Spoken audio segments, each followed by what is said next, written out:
ৰাজ্যসভাৰ অধ্যক্ষ কোন? উপৰাষ্ট্ৰপতি। ৰাষ্ট্ৰপতিয়ে লোকসভাত সংখ্যাগৰিষ্ঠ অৰ্জন কৰা দলৰ নেতাজনক কি পদত নিযুক্তি দিয়ে? প্ৰধানমন্ত্ৰী। কেবিনেট মন্ত্ৰী পৰিষদ সমূহীয়াকৈ কাৰ ওচৰত দায়ী? লোকসভা। ভাৰতবৰ্ষৰ মহান্যায়বাদীক কোনে নিযুক্তি দিয়ে? ৰাষ্ট্ৰপতি। ৰাজ্য এখনৰ মুখ্যমন্ত্ৰী কোনে নিযুক্তি দিয়ে? ৰাজ্যপাল। কেন্দ্ৰীয় মন্ত্ৰী পৰিষদৰ মুৰব্বী কোন? প্ৰধানমন্ত্ৰী। চহৰ এখনৰ কোনটো প্ৰশাসনীয় গোটক স্থানীয়ভাৱে নিৰ্বাচন কৰা হয়? নগৰপালিকা নিগম বা পৌৰ নিগম। ভাৰতত ৰাজ্যৰ সাংবিধানিক মুৰব্বী কোন? ৰাজ্যপাল। ভাৰতবৰ্ষৰ সংসদৰ সভা দুখনৰ নাম কি? লোকসভা আৰু ৰাজ্যসভা। লোকসভাৰ নিৰ্বাচনত প্ৰতিদ্বন্দ্বিতা কৰিবলৈ ন্যূনতম বয়স কিমান হোৱা প্ৰয়োজন? 25 বছৰ। ভাৰতৰ ৰাষ্ট্ৰপতিয়ে লোকসভালৈ কিমানজন সদস্য মনোনীত কৰিব পাৰে? 2 জন সদস্য। লোকসভাৰ অধ্যক্ষ কোনে নিৰ্বাচিত কৰে? লোকসভাৰ সদস্যসকলে।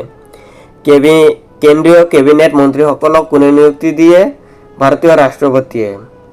ভাৰতবৰ্ষৰ কেন্দ্ৰীয় লোকসেৱা আয়োগৰ অধ্যক্ষ আৰু সদস্যসকলৰ কাৰ্যকাল কিমান? 6 বছৰ। ৰাজ্যসভাৰ সৰ্বোচ্চ সদস্য সংখ্যা কিমান? 250 জন। লোকসভাৰ সৰ্বোচ্চ সদস্য সংখ্যা 552 জন। ভাৰতৰ সাধাৰণ নিৰ্বাচন পোনপ্ৰথমে কোন চনত অনুষ্ঠিত হৈছিল?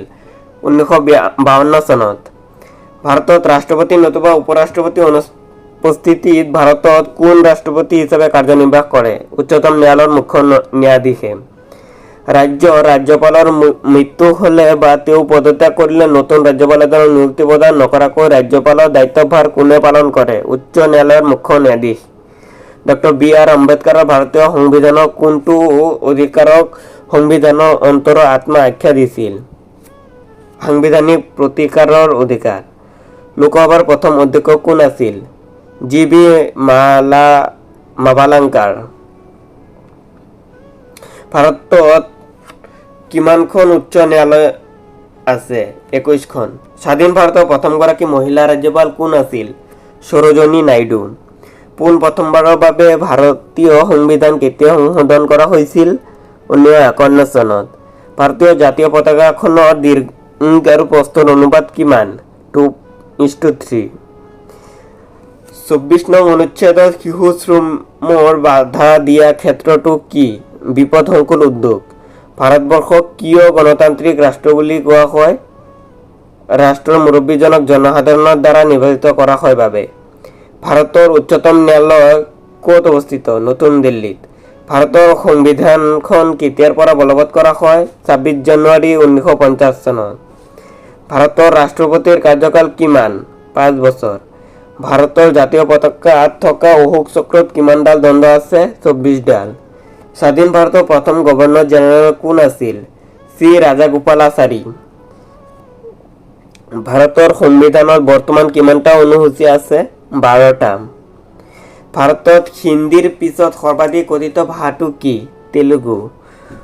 1971 চনৰ ভাৰতত পাক যুদ্ধৰ অন্তত কোনখন নতুন ৰাষ্ট্ৰ গঠিত হৈছিল? বাংলাদেশ। ভাৰতবৰ্ষত এখন নাগৰিকে কিমান বছৰ বয়সত ভোটাধিকাৰ লাভ কৰে? 18 বছৰ। ভাৰতীয় সংবিধানৰ পিতৃস্বৰূপ কাক আখ্যা দিয়া হয়? Doctor B R. আম্বেদকাৰ। ভাৰতৰ ৰাষ্ট্ৰপতি পদৰ নিৰ্বাচনত প্ৰতিদ্বন্দ্বিতা কৰিবলৈ প্ৰাৰ্থীৰ ন্যূনতম বয়স কিমান হ'ব লাগে? 35 বছৰ। এতিয়ালৈকে মুঠ কেইটা আঞ্চলিক ভাষাক ভাৰতীয় সংবিধানে স্বীকৃতি প্ৰদান কৰিছে? 22টা ভাষা। কোনখন বিধেয়ক কেৱল লোকসভাতহে উত্থাপন কৰিব পাৰি? বিত্তীয় বিধেয়ক।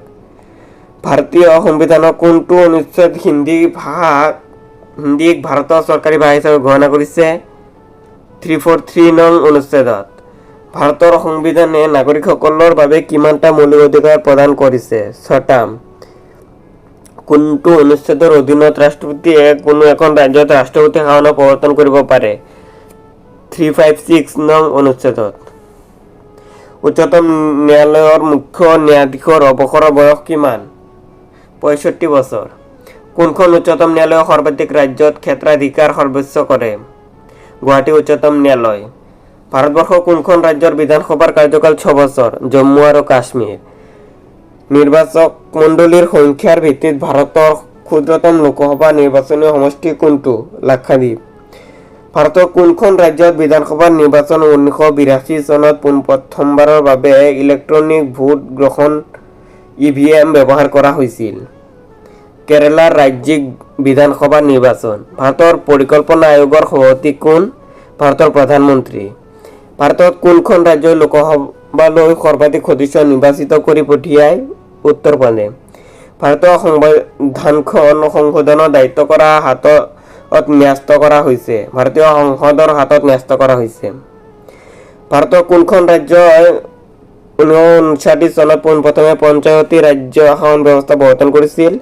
ৰাজস্থান। ভাৰতত কেৱল এখন কেন্দ্ৰীয় শাসিত অঞ্চলত নিজা উচ্চ ন্যায়ালয় আছে। এই কেন্দ্ৰীয় শাসন অঞ্চলৰ নাম কি? দিল্লী।